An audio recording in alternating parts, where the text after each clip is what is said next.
पवारचे चहापान कार्यक्रमाला उपमुख्यमंत्री अजित पवार उपस्थित राहणार नाहीत। मुलगा जय पवारांच्या कार्यक्रमानिमित्त जय पवार याचं लग्न आहे आणि त्या कार्यक्रमानिमित्त अजित पवार बहारेनला गेलेत आणि आज संध्याकाळी ते बहारेनवरून मुंबईमध्ये दाखल होणार आहेत। त्यामुळे चहापानाच्या या कार्यक्रमाला ते उपस्थित राहणार नाहीत, तर उद्या सकाळीच नागपूरमध्ये सभागृहाच्या कार्यक्रमात ते सहभागी होणार आहेत।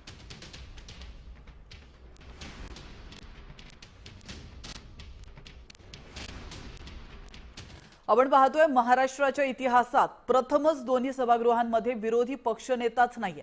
विधिमंडळाच्या हिवाळी अधिवेशनाला आता सोमवारपासून म्हणजेच 8 डिसेंबर उद्यापासून सुरुवात होणार। दरम्यान महाराष्ट्राच्या इतिहासात पहिल्यांदाच अशी परिस्थिती उद्भवली आहे की ज्या ठिकाणी दोन्ही सभागृहांमध्ये म्हणजेच विधानसभा आणि विधान परिषदेमध्ये अधिकृत विरोधी पक्षनेताच नाहीये। कोणत्याही विरोधी पक्षाला एकूण जागांपैकी किमान 10% जागा मिळालेल्या नाहीत। 2088 सदस्यांच्या विधानसभेत विरोधी पक्षनेतेपदाचा दावा करण्यासाठी किमान 29 आमदार असणं आवश्यक असतं। मात्र 8 दिवसांच्या या हिवाळी अधिवेशनात विरोधी पक्षनेत्याची निवड अशक्य असून कार्यक्रम पत्रिकेत कुठेच विरोधी पक्षनेता निवडीचा उल्लेख नसल्याचं देखील समोर आलंय।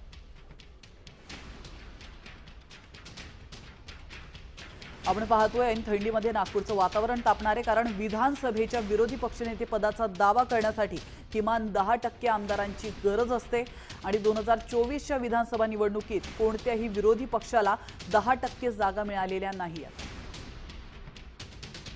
ठाकरे सेना 20, काँग्रेस 16 आणि पवारांच्या राष्ट्रवादीचे 10 आमदार निवडून आले। तर विरोधी पक्षनेते पदाचा दावा करण्यासाठी 288 पैकी किमान 29 आमदार असणं आवश्यक आहे। तर मवियात कोणत्याही पक्षाकडे स्वतंत्रपणे 10% संख्याबळ नसल्यामुळे विरोधी पक्षनेतेपद रिक्त आहे। तर विधानसभेच्या पाठोपाठ विधान परिषदेमध्ये देखील तीच परिस्थिती आहे। 29 ऑगस्ट 2025 पासून विरोधी पक्षनेतेपद या ठिकाणी रिक्त आहे। दोन्ही सभागृहात कोणत्याही विरोधी पक्षाकडे 10% एवढं संख्याबळ नाहीये, त्यामुळे विधान परिषदेतही विरोधी पक्षनेतेपद रिक्त ठेवण्यात आलं आहे।